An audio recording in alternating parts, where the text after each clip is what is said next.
Deadly. Okay.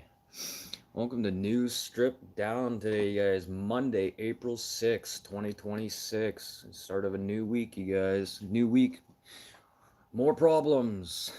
Let's start down in the States. Sorry. What did I do here? Hold on a second. Oh, here we go. So yeah, today is Monday, April 6th, 2026. It is minus 4 degrees Celsius. That's 24.8 degrees Fahrenheit to you guys down in the States. And down in the US here, Trump is at the Natural Agriculture Week, was speaking at the Natural Agriculture Week for the first time, is saying that farmers' incomes has went up 20% for their total income, which really doesn't make any sense because yeah, if a train carrying 400 bushels of product going 60 miles an hour carrying 100 train cars, if it's going that way and it can't be sold, then what's the point? So yeah, the United States is still having issues getting their grain out to market, and with the United States government, what is this? I do have a number here. U.S. government's put in almost $100 billion just to be helping the U.S. farmers right now, which actually isn't helping them at all. It's just putting a band-aid on a situation that's happening with these tariffs and getting grain out to market. And then over to Canada. Canada just lost roughly around 108,000 jobs in February. Rising unemployment is up to 6.7%, while part time employment is held steady for the last couple of months.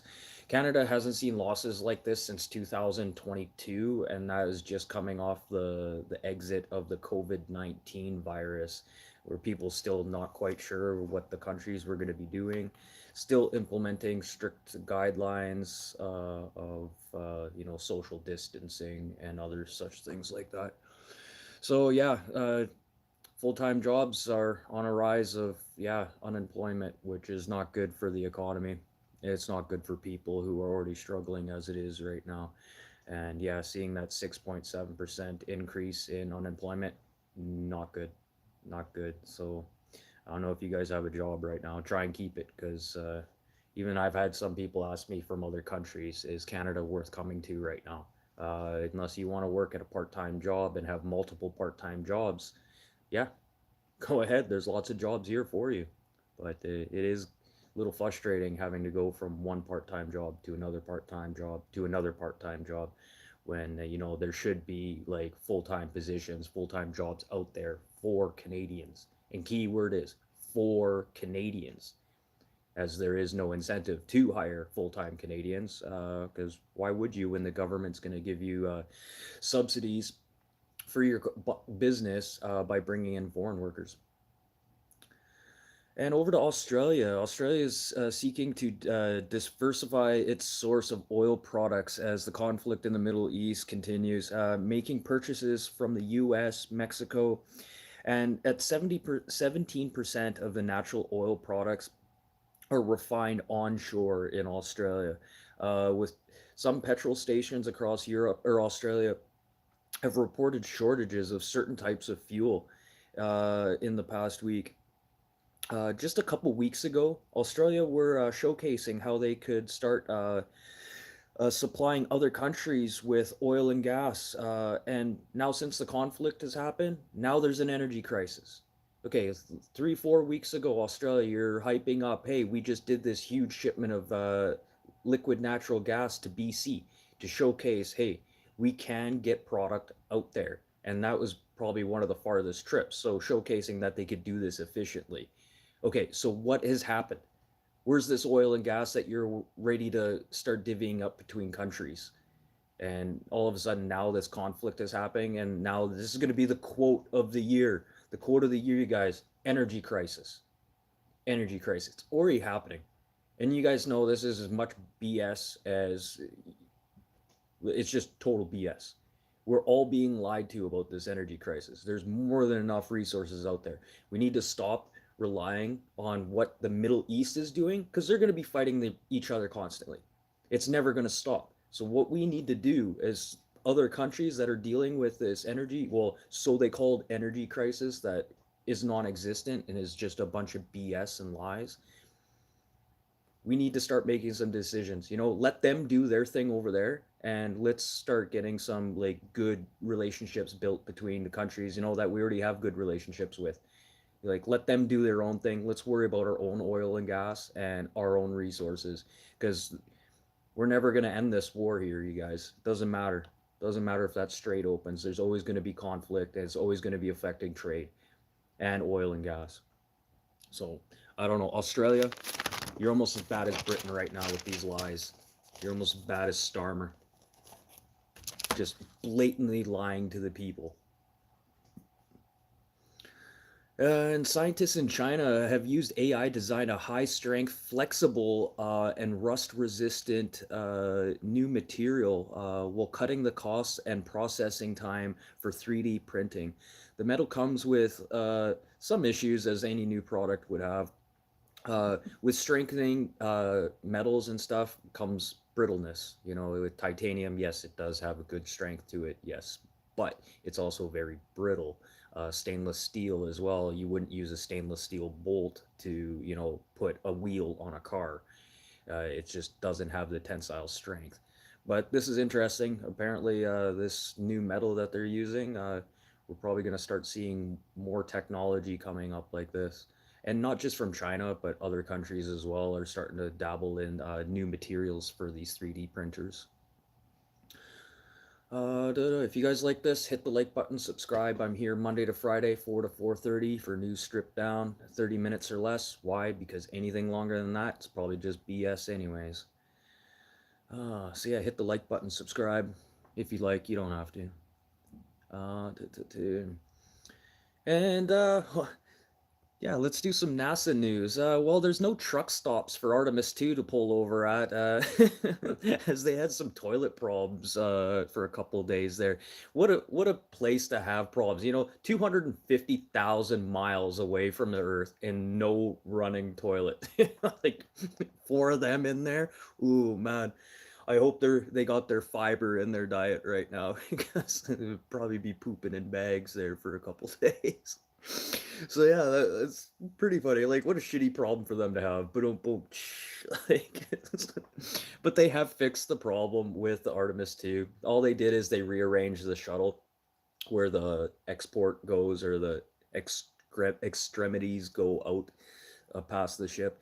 They just rotated the ship around so the sun is now hitting there. So they figured out the freezing problems. It seems to be working good. So now they have a working, running toilet now. So that's one thing in space. I don't know if I could do that. I don't know. And then over to Canada, some Canadian airlines are raising fees amid rising fuel costs, with Air Canada announcing yesterday that they would be adding a $50 surcharge on all flights. Wow, Air Canada. You're just gonna nickel and dime us more and more and more. And you know what? Air Canada said earlier last week, I didn't talk about this though, but they said, with the fuel costs, blah blah blah, I don't think this is gonna affect our airlines. And not even a week later, they're saying, oh yeah, you know what? Maybe we should start charging people an extra $50 per flight. Thank you, Air Canada. This is what happens when you have your Canadian government like have a major say in a company like Air Canada. And really, where's that $50 really gonna go per flight? Hey, Rob, how's it going? And over to Saudi Arabia. Well, not Saudi Arabia. This is pretty messed up. This is U.S. Saudi Arabia has agreed to back payments of the well. Oh, sorry. Saudi Arabia has agreed to back Paramount's $81 billion takeover of Warner's Studios, the almost $24 billion from the Sovereign Wealth Fund in Saudi Arabia. This is interesting. And is this a good idea, having a foreign country have a major say in media? Especially, yes, Saudi Arabia has the money, has the funding and stuff, but like, it just doesn't make sense for foreign investors to, be purchasing major telecommunications outfit like that. And at the end of the day, they're going to invest money like that. What are they going to have to say at the end of the day? Like, they're going to have some say. So expect, if this does go through, expect some major changes through Warner Brothers Studio. Yeah, there's going to be some major stuff.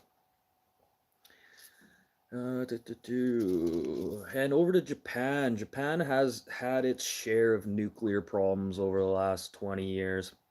Over to the Daini plant, only 12 kilometers south of the Daiichi nuclear power plant that uh, had a nuclear meltdown, was at 2012 due to the tsunami. They're still having some issues. They are decommissioning that plant, the Daiichi plant, but the Daini plant is having some cooling pump issues. So where they're storing their nuclear fuel rods, they can't get cool enough water in and out of there.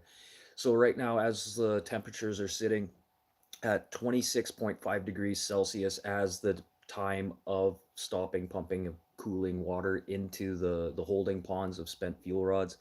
Uh, they're only expecting a temperature rise to about 65 degrees Celsius, and this is going to be a span over 8 days, which isn't going to really affect the plant too much. They have more than enough time to have these pumps repaired or replaced. And this is due to the fact that their alternative pump was not working effectively as well. So, but no real issues. No real issues. They're keeping an eye on it. They put up nuclear monitoring sites around the facility to see if there's going to be any type of fallout. But as far as I know, that 65 degrees Celsius is pretty much a good range to be having those spent fuel rods at. Yes, it will. The temperatures will jump significantly after that point, but they're thinking they're going to be good for 8 days here. And over to France. France's central bank has sold off its last of its gold that has been sitting in the United States Federal Reserve, and has replaced it with higher quality bars in Paris.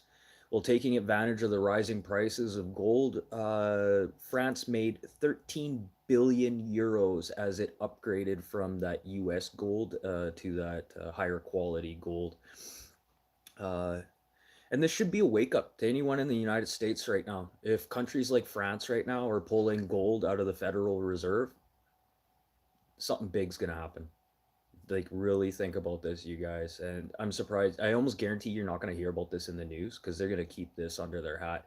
When a country is pulling gold out of the United States Federal Reserve, that's big. And then, so what's going to be in the Federal Reserve for gold? Yeah, yeah, not good. Not good. And then today, April 6th, is the 8th anniversary of the Humboldt Broncos' deadly accident back in 2018, sadly killing 16 people and severely injuring 13 others after a semi truck pulled out in front of the bus taking them to a hockey game in Saskatchewan at the Highway 35 and Highway 355 junction. This highway was very well known for this intersection. It hadn't been the first time where people have perished. Just it's just a weird spot. It's like an exodus, and it's funny, if you're there. You look around you. There's no trees. There's nothing in the way. There's almost no reason for these accidents to be happening. So yeah, and the driver who had pled guilty to dangerous driving received 8 years, or 8 year sentence, but was released last year after only serving 6. And authorities are trying to have him extradited back to India after he had been released from jail. His wife and child will probably be staying here in Canada due to the fact that their child has some medical issues that are probably best treated here in Canada. And really, at the end of the day, I know people say, yeah, that guy shouldn't have been driving, blah, blah, blah. He's a foreign national. You know what? He paid his dues. He dealt the crime and he paid the time. And for people to sit there and expect this guy to be deportated just because of this, I don't know. I think some people should have a little heart on their shoulder and realize this guy has to live with himself for the rest of his life after this too. So it's not just hard for the families who lost their loved ones. It's hard on him too. You like I couldn't imagine killing 13 people or sorry, killing 16 people and you know, just imagine him having nightmares every night. So and then now he has to sit there and worry about getting deported and leaving his family behind. You know, he did the time. So I don't know. I think just let him be. This guy's gonna have enough problems in his life. And then what kind of quality of life is he gonna have when he goes back to India? Oh, and India is having no problems with its eighth liquid propane vessel has crossed through the Strait of Hormuz, with more on its way. Just waiting for instructions by the Indian Navy right now. So, like this fuel crisis, you guys, India's having no problems getting their tanker ships through there. Like, what's going on here, you guys? There's something messed up here. Not, sorry, it's none of this is making any sense. Energy crisis. India's having no problems getting their tankers out. So, WTF? What's going on here? We all need to start waking up here and watching all these little things here, you guys. Or you could just sit here and watch me and let you know what's happening. Then you guys can go make a conscious decision yourself. Oh, and that's pretty much it for the news today, you guys. Monday, April 6th, 30 minutes or less. Why? Because anything longer than that's just BS anyways. So yeah, I'll be back tomorrow for Tuesday's show, 4 to 4:30 p.m. Central Time.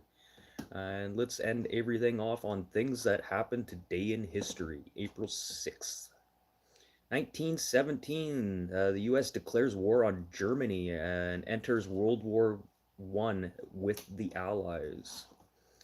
April 6, 1906, world's first animated cartoon was released called The Humorous Phases of Funny Faces by Stuart Blackton.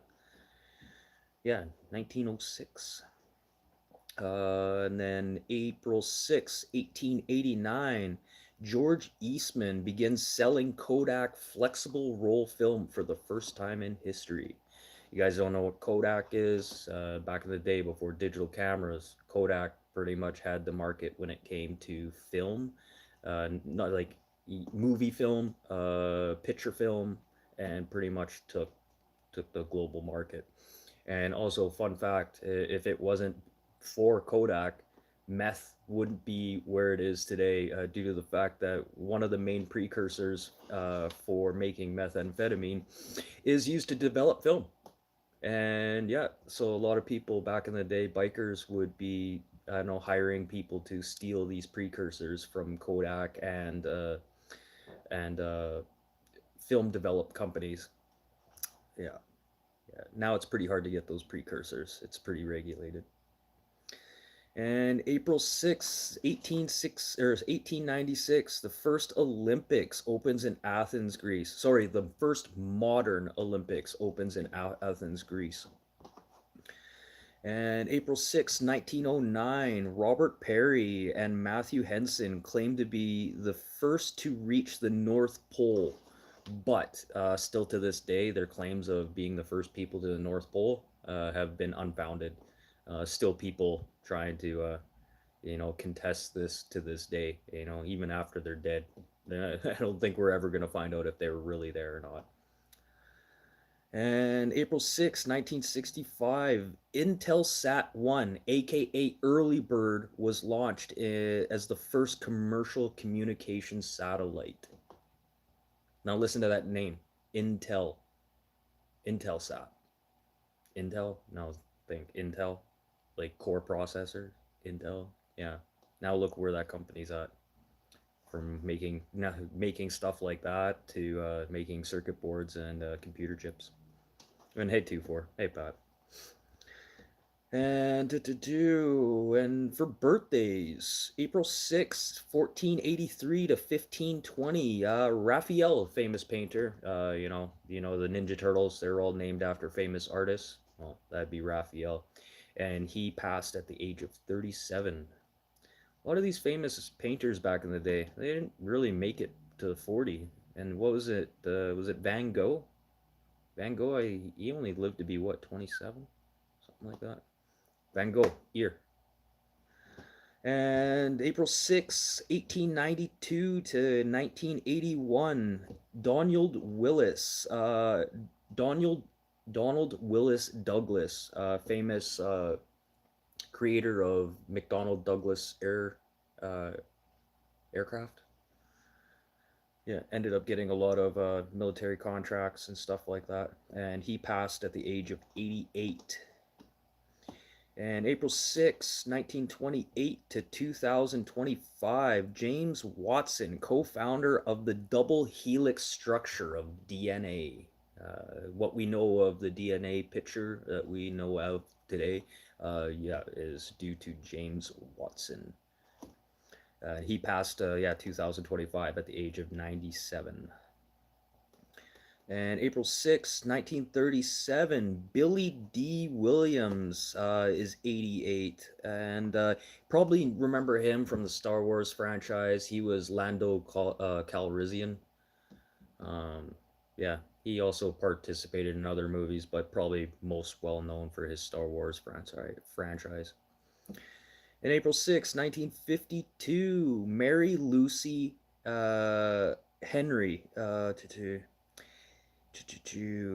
She is 74. She's an actress. She's probably best known as playing Elaine on the TV sitcom Taxi. April 6, 1969, Paul Rudd. Paul Rudd is 57 today. Paul Rudd, you probably know him from the 2005 movie The 40-Year-Old Virgin. And April 6, 1975, Zach Braff, he's 51. You probably know him from the TV sitcom Scrubs. So that's it for the news today. Not too bad. Not too bad. Kind of really sucks about the Artemis crew, with the toilet. Here, just pull over here. Just pull over here. I'll use a bush. Yeah, that ain't happening. Oh my goodness, so funny. So funny. I wouldn't want to be on that spaceship. Yeah, like, who would have thought that of all the problems right now is having a working functional toilet? Would be like, I think that would be right at the priority list, like right under like do not die. But I'll be back tomorrow for Tuesday's show. Monday to Friday, 4 to 4:30 p.m. Central Time. News stripped down, 30 minutes or less. Why? Because anything longer than that, just BS. So I'll see you guys tomorrow. And yeah, if there's anything, leave in the comments, you guys. I don't know, stuff you want me to talk about, or if there's something I missed that I should be talking about.